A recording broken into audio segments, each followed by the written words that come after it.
तो एपिसोड की शुरुआत में हमें दिखाया जाता है कि किन्नैन अपनी डिवाइन बैटल स्पिरिट को बाहर समन किया हुआ होता है। उसे देखकर किन्यू बोलता है, क्या क्या तुम्हारे पास तो सच में एक 7th ग्रेड की हुआंग रैंक मार्शल स्पिरिट है? ये कैसे हो सकता है? तुम्हारे पास ये कैसे है? फिर किन्नैन बोलता है, तो अब बताओ तुम मुझे कि हम दोनों में से असली कचरा कौन है? किन्यू अपने मन में सोचता है कि मुझे नहीं लगा था कि इसके पास एक 7th ग्रेड की हुआंग रैंक मार्शल स्पिरिट होगी।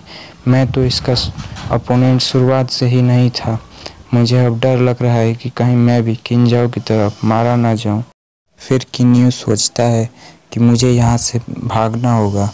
मुझे जाकर ये सब कुछ फादर को बताना होगा। मुझे यकीन है कि फादर इसे ज़रूर मार देंगे।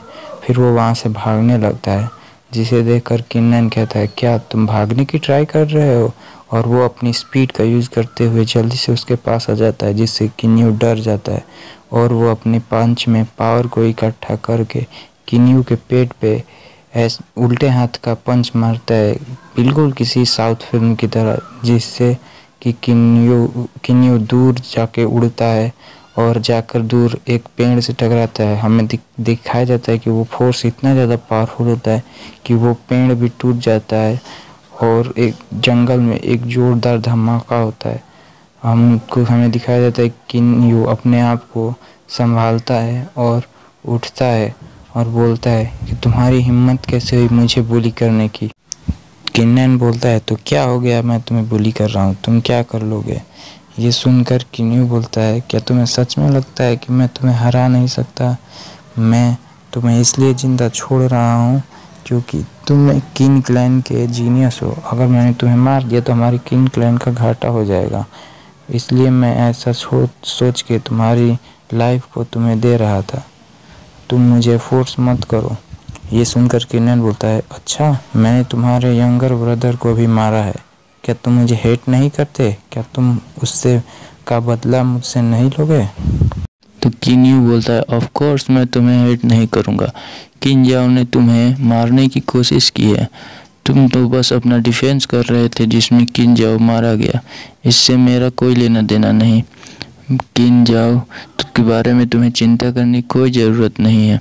मैं उसका बदला तुमसे कभी नहीं लूँगा और मैं जब वापस जाऊँगा तब सबको ये कह दूँगा कि वो एक डिमोनिक बीस्ट के हाथों मारा गया। ये सुनकर किन्नैन बहुत गुस्सा हो जाता है और बोलता है कि तुम बस अपनी जान बचाने के लिए इतना हार्टलेस बन गए कि तुम अपने यंगर भाई का भी बदला नहीं लेना चाहते। तुम तो इतने हार्टलेस बन गए हो कि अब तुम्हें इस दुनिया में रहने की कोई जगह नहीं है। ये सुनकर किन्यू गुस्सा हो जाता है और वो भी अपनी पावर को रिलीज़ करते हुए कहता है कि तुम मुझे अब पुश कर रहे हो। और उसके बाद वो अपना एक स्किल से अटैक कर देता है जो कि होता है 10,000 फ्रोस्ट एरोज, जो बहुत ही पावरफुल स्किल होती है। हमें दिखाया जाता है कि एक साथ बहुत सारी आइस की बनी हुई एरोज किन्नैन की तरफ पड़ती हैं, जिन्हें किन्नैन डॉच नहीं कर पाता है और वो सारी एरोज उसके ऊपर डायरेक्ट हिट करती हैं, जिसे किन्नैन बस अपने दोनों हाथों से ही रोक रहा होता है। वो किन्नैन क्योंकि उन्हें सिर्फ अपने दोनों हाथों से रोक रहा होता है, इसलिए उसे चोट लग जाती है और उसके मुंह से भी ब्लड निकल आता है, जिसे देखकर किन्यू बहुत खुश होता है और बोलता है, किन्नैन, ये मेरा सबसे स्ट्रॉन्गेस्ट अटैक है जो कि किसी भी 3rd लेयर वाले बंदे के पावर के बराबर है। तुम तो आज ज़रूर ही मरोगे।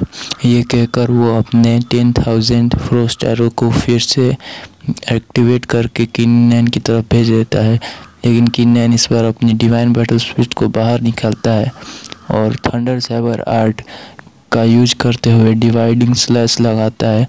हमें दिखाया जाता है वो स्लैश की तीरों से टकराता है। वो इतना ताकतवर होता है कि वहाँ पे एक जोरदार धमाका होता है और एक ही अटैक में सारे एरोज खत्म हो जाते हैं। किन्यू जमीन पर पड़ा होता है। वो उठता है और बोलता है कि कैसे हो सकता है, तुम आखिर मुझे कैसे हरा सकते हो? तभी किन्नैन वहाँ पर अपनी स्वॉर्ड को लेकर आ जाता है, जिसे देखकर किन्यू घबरा जाता है और गिड़गिड़ाते हुए भीख मांगने लगता है, किन्नैन प्लीज़ मुझे मत मारना। किन्नैन बोलता है, भीख मांगने का कोई फ़ायदा नहीं है। मैंने तुम्हें पहले ही कहा था कि मैं आज तुम्हें मार दूंगा। तुम अपने अगली जन्म में जब जाना तब ये बातें याद रखना कि किसी को भी नीचा मत देखना और इतने घटिया बनना तो बिल्कुल भी नहीं, वरना तुम अगली ज़िंदगी में अपने एक्शन के ऊपर रिग्रेट भी नहीं कर पाओगे। और ये कहकर वो एक स्लैश मारता है और किन्यू का काम वहीं पर तमाम कर देता है। किन्नन वहाँ से जाते हुए सोचता है कि फाइनली अब मुझे परेशान करने वाला कोई नहीं है। अब मैं युआन की पॉन्ड में जाकर उसके इफ़ेक्ट को ट्राई कर सकता हूँ। और फिर किन्नन युआन की पॉन्ड में जाता है और वहाँ पर बैठकर कल्टीवेशन करने लगता है। तो ये एपिसोड यहीं तक था। मिलते हैं आपसे अगले एपिसोड में, तब तक के लिए गुड बाय।